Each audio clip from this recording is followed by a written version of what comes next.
I went to the factory and I started as a painter, and then I tried ceramics, and I really believe that you have, like, everybody has 7 different learning styles, and yeah, I am very visual, but I like to process things. I like to move through things, and I can really understand them. So clay is so fun for me.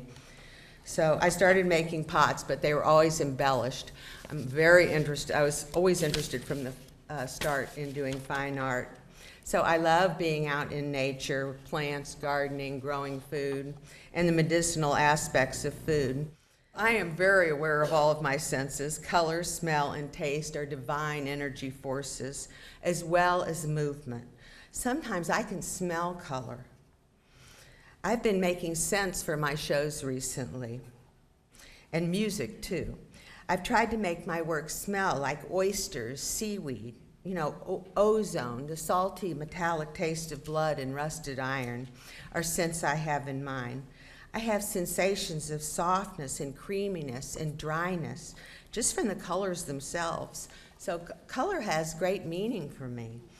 I'm a shovel to my core, which must include female imagery, to be honest and sincere. So I'm trying to be earnest and without cynicism.